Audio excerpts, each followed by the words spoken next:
desejo de ler com vocês uma das porções mais conhecidas e mais divulgadas de toda a Bíblia, que é o Salmo 23. Então abra aí a sua Bíblia, nós vamos fazer a leitura deste Salmo, e muito rapidamente eu quero refletir com os irmãos a respeito de alguma coisa que me veio ao coração neste Salmo. Diz assim: o Senhor é o meu pastor, nada me faltará. Deitar-me faz em verdes pastos, guia-me mansamente a águas tranquilas. Refrigera minha alma, guia-me pelas veredas da justiça, por amor do seu nome. Ainda que eu andasse pelo vale da sombra da morte, não temeria mal algum, porque tu estás comigo, a tua vara e o teu cajado me consolam. Preparas uma mesa perante mim na presença dos meus inimigos. Unges a minha cabeça com óleo, o meu cálice transborda. Certamente que a bondade e a misericórdia me seguirão todos os dias da minha vida, e habitarei na casa do Senhor por longos dias.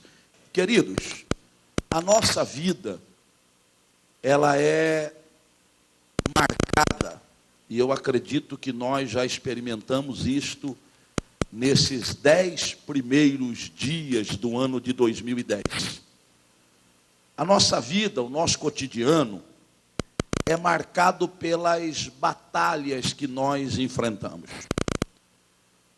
A vida de qualquer ser humano aqui nesta terra constitui-se numa luta constante. Nesta luta há 2 tipos de inimigos que nós enfrentamos.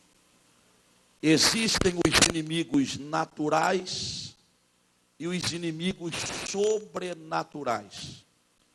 Quando eu falo de forças naturais, quando eu falo de inimigos naturais, eu não estou me referindo a uma outra pessoa, porque a palavra de Deus diz que a nossa luta não é contra o sangue e nem tampouco contra a carne. Nós não temos inimigos físicos, não fazemos das pessoas nossos inimigos. Pelo menos eu não tenho inimigos e gostaria que não fosse também, ou não representasse um inimigo para as pessoas. Nós não estamos lutando uns contra os outros. Quando eu falo de inimigos naturais, eu estou falando de circunstâncias que nós temos que enfrentar para ocuparmos um lugar ao sol. Hoje, toda posição que nós quisermos alcançar, ela só será alcançada quando enfrentamos esses desafios. Conseguir hoje um lugar ao sol é um grande desafio. Nós temos que enfrentar esses inimigos naturais que querem impedir o nosso crescimento em alguma área da nossa vida. Mas eu falei que nós enfrentamos também inimigos sobrenaturais. E aí eu me refiro à guerra, à batalha espiritual. Nós estamos envolvidos nesta batalha.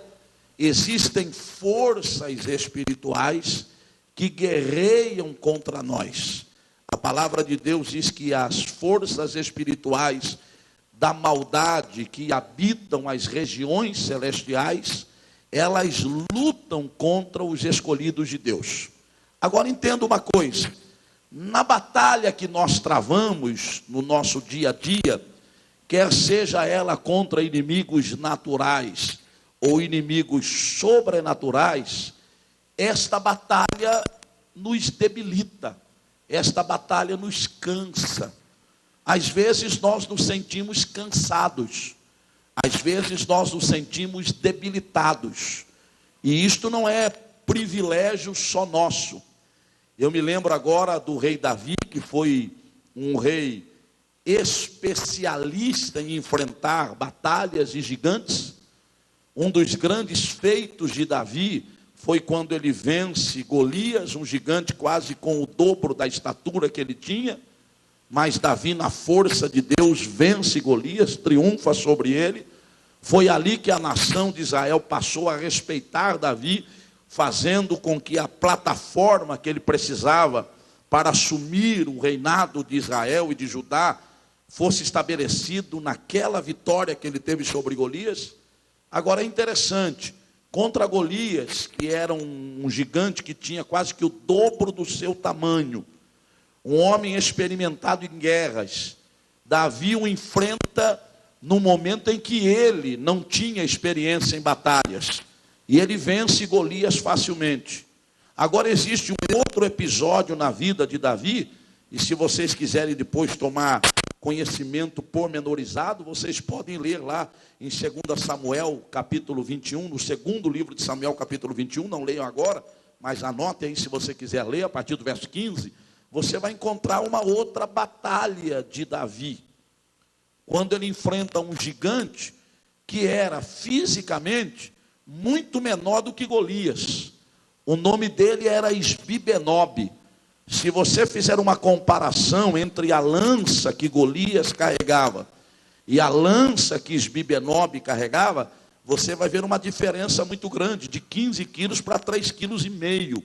Então, quando a gente olha, a gente percebe que Isbi-Benob tinha 1/4 da força que tinha Golias.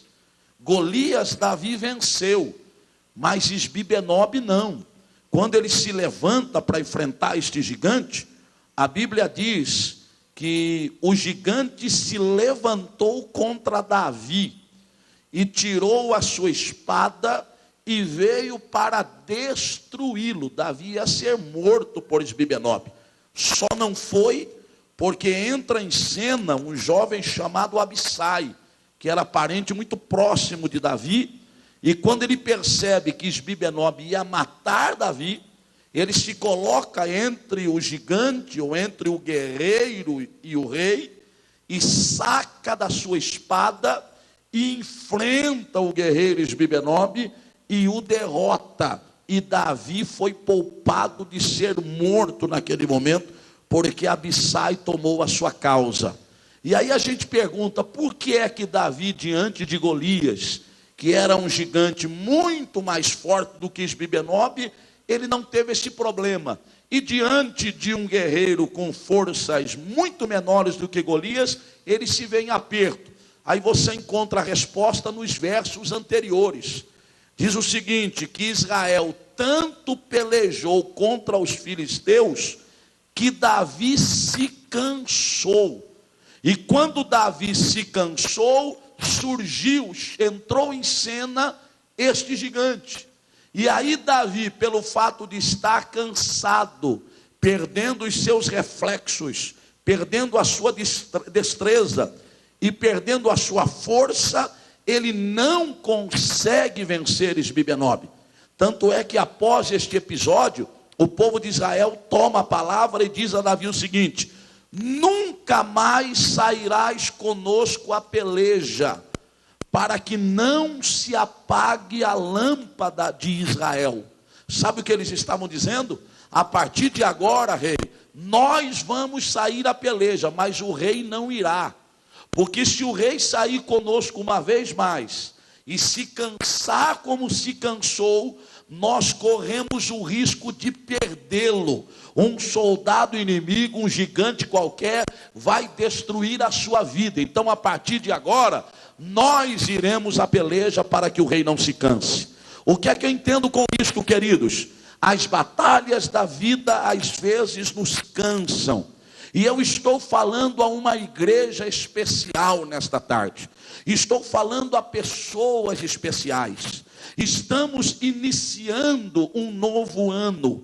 O ano de 2010 não será diferente de 2009. Permita-me dizer a vocês que os desafios de 2010 talvez sejam ainda maiores do que os desafios de 2009. E você olha para mim e diz: pastor, eu não vou dar conta, pastor. Se 2009 já foi difícil, imagine o senhor vem dizer para mim que os desafios de 2010 serão maiores do que o de 2009, eu já vou querer desistir agora. Não, foi por isso que você veio aqui, porque nesta tarde o Senhor vai renovar as suas forças. Nesta tarde o Senhor vai renovar as suas emoções. Você vai sair daqui como um guerreiro de Deus, que não vai perder pelejas, que não vai perder guerras, que não vai perder batalhas, que não vai correr do inimigo, que não vai abrir mão dos desafios, mas renovado pelo Senhor, vai enfrentar 2010 e na força de Deus sairá vencedor. A palavra de Deus para você nesta tarde está em Isaías capítulo 40 e verso 29, que diz o seguinte: Ele, o Senhor, dá vigor ao cansado e multiplica as forças ao que não tem nenhum vigor. Receba esta palavra para a sua vida nesta tarde. Você entrou aqui pensando o que vai fazer da vida, pensando como é que vai administrar o ano de 2010. O Senhor me autoriza a dizer a você que Ele te reveste de força, de coragem, de sabedoria, de inteligência e de autoridade para vencer 2010 na força de Deus e do seu poder. Se você pode crer, solte a sua voz e diga glória a Deus. Mas o verso que nós lemos, talvez você pergunte: o que tem a ver o verso com tudo isso que o senhor disse? Tem tudo a ver. Sabe por que às vezes nós nos vemos em apuro quando nós enfrentamos alguma batalha na vida? É porque nós supervalorizamos o inimigo.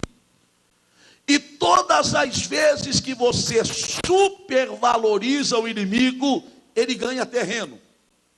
Toda vez que o inimigo natural ou sobrenatural se levanta contra você, e você recua, ele avança.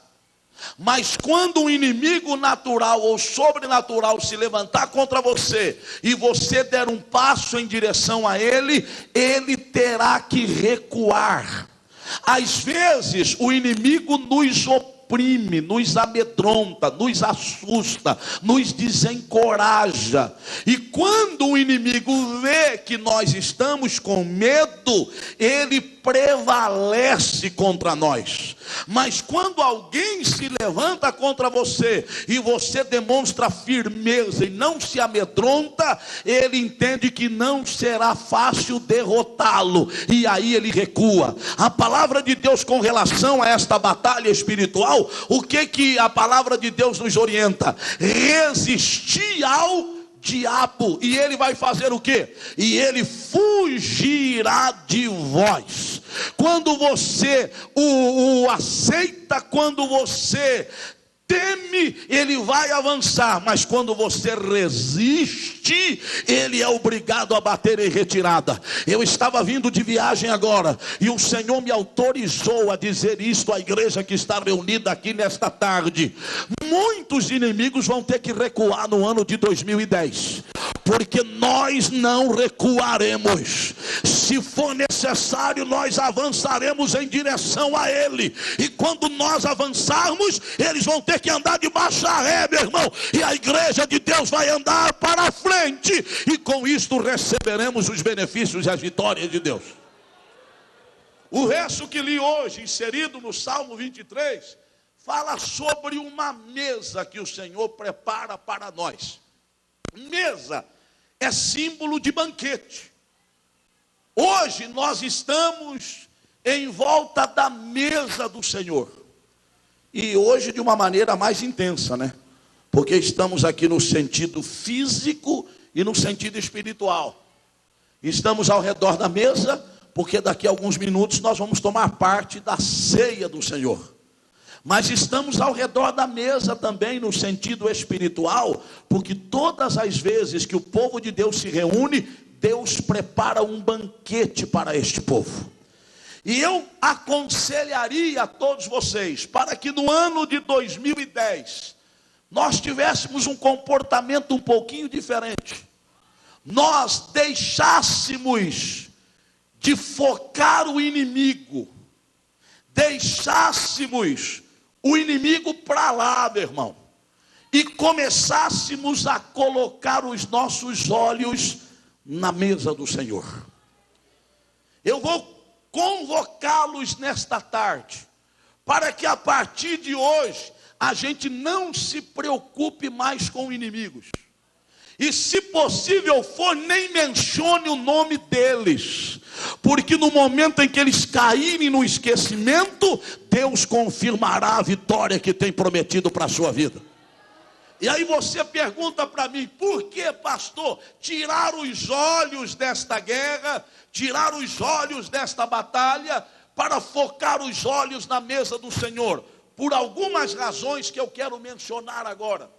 A primeira razão, eu não vou me preocupar com forças ou com inimigos naturais ou sobrenaturais, mas eu vou colocar os meus olhos na mesa do Senhor, porque na mesa do Senhor há fartura.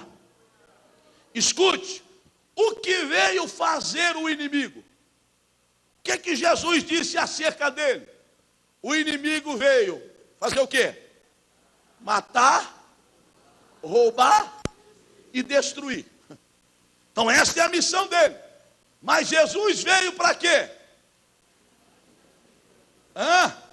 Mas eu vim para que tenham vida e vida com abundância. Então escute bem, o inimigo quer roubar o que você tem. E quando você se preocupa com ele, você está correndo o risco de perder o que Deus te deu. Mas quando você tira os olhos dele e coloca os olhos na mesa do Senhor, ao invés de perder o que você já tem, Deus vai acrescentar bens à sua vida. Olha, eu tenho um apoio escriturístico para isso. Se você abrir a sua Bíblia no Salmo 103, os 5 primeiros versos, eles são claros. O que diz aí? Bendize, ó minha alma, ao Senhor, e tudo que há em mim bendiga o seu santo nome. Bendize, ó minha alma, ao Senhor, e não te esqueças de nenhum dos teus benefícios. Por quê? Verso 3. É Ele que perdoa todas as tuas iniquidades e sara todas as tuas enfermidades. Verso 4. Quem redime a tua vida da perdição e te coroa de benignidade e de misericórdia. Verso 5. Quem enche a tua boca de bens, de sorte que a tua mocidade se renova como a águia. Tem uma outra versão que no lugar de boca usa a palavra alma. Quem enche a tua alma de bens, de sorte que a tua mocidade se renova como a águia. Não assustem ou não se assustem com a expressão forte que vou usar agora, mas ela é a mais própria para este momento.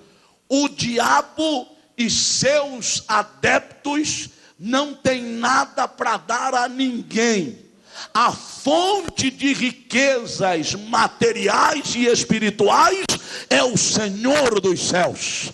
Só Ele é que pode encher a nossa vida de bens. Só Ele é quem pode dar fartura ao seu povo. Eu estou aqui numa mensagem profética nesta tarde. Se você colocar em prática o que a palavra de Deus te orienta, não se preocupar mais com forças naturais ou espirituais que querem te destruir, mas colocar a sua visão em Deus, na mesa do Senhor, haverá fartura na sua casa, haverá fartura na sua família, haverá fartura de bênçãos e de bens sobre a sua vida. É possível você dizer amém ou é difícil, meu irmão? Dá uma olhadinha para a pessoa que está do seu lado aí e diga: olha, 2010 vai ser um ano de fartura para você. 2010 vai ser um ano de fartura na sua casa. 2010 vai ser um ano de fartura na sua família. Pode começar a comemorar nesta tarde, porque Deus vai abrir os céus e vai abençoar a sua casa de maneira especial. Mas em segundo lugar, quando nós paramos de supervalorizar o inimigo e focamos a nossa visão em Deus, focamos a nossa visão na mesa do Senhor, onde vem o alimento verdadeiro que sustenta a nossa alma. A segunda coisa que eu entendo aí, eu preciso fazer isto, porque na mesa do Senhor há abundância de alegria. Queridos, escute uma coisa: não existe lugar para tristeza quando nós estamos diante da mesa do Senhor.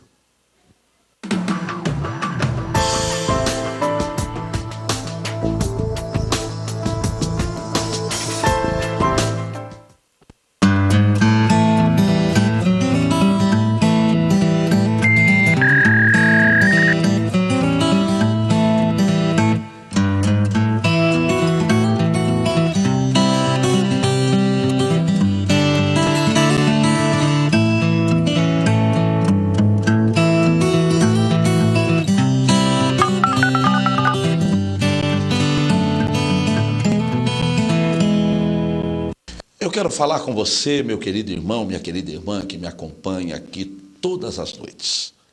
O nosso programa é um ato de fé. Nós propusemos no nosso coração de levar ao ar esse programa com a intenção de abençoar vidas e abençoar pessoas.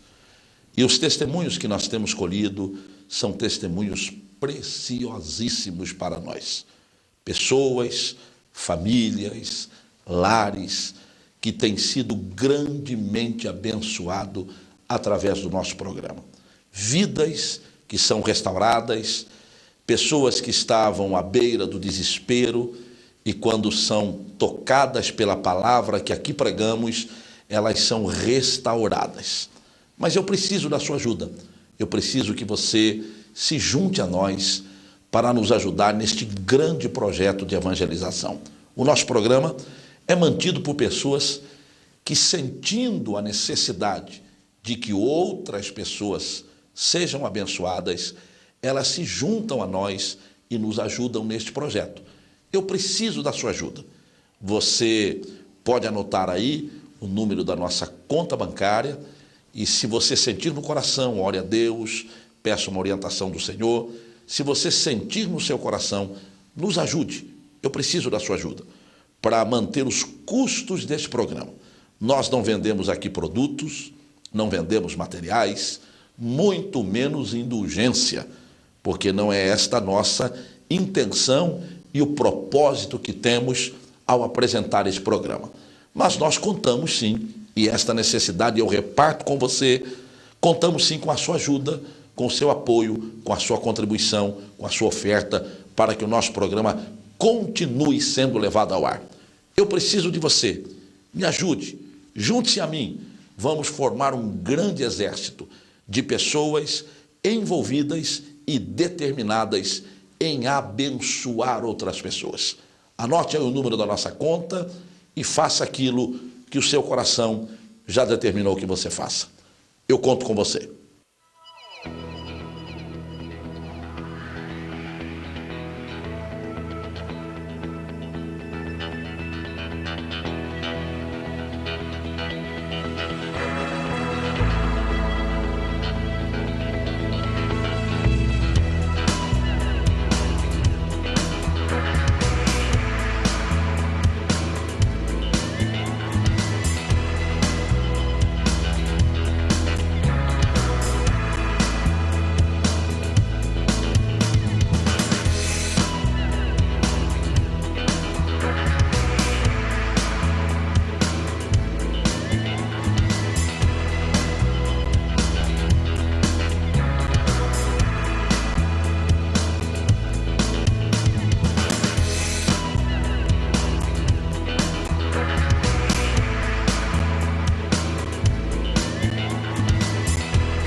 Estamos chegando ao final do nosso programa. Que Deus possa abençoar a sua vida, a sua casa e a sua família. Eu quero ministrar neste momento a bênção do Senhor através da oração da fé. Pai querido, no nome precioso de Jesus, eu intercedo pelas pessoas que neste momento me assistem e oram comigo. Que a tua mão de poder, de misericórdia, de bondade possa alcançar a cada uma dessas pessoas, restaurando-as, colocando-as de pé, dando a elas esperança, gozo, alegria no coração, para continuarem desfrutando da bênção maior que o Senhor nos dá, que é a bênção da vida. Pai querido, se há alguém que me assiste neste momento, que está enfermo, que está doente, ou mesmo alguém que me assiste agora e tem em sua casa, na sua família, alguém que está enfermo, eu peço que o Senhor estenda agora as tuas mãos e toque na saúde dessas pessoas. Restaura-lhes o vigor, o ânimo, a saúde perfeita, para que elas possam, com alegria, te agradecer e te louvar pela bênção recebida. Alcança cada família indistintamente, alcança cada vida indistintamente. É o que eu te peço, em nome de Jesus. Amém. Muito obrigado pela sua audiência. Eu conto com você em nossa igreja, lá na Rua do Glicério, número 164, no coração de São Paulo, às quintas-feiras, às 7h30 da noite, e aos domingos, às 6 da tarde. Eu estou lá ministrando a palavra, abençoando as pessoas através da ministração da palavra de Deus. E eu conto com a sua presença, eu conto com a sua participação. Deus te abençoe.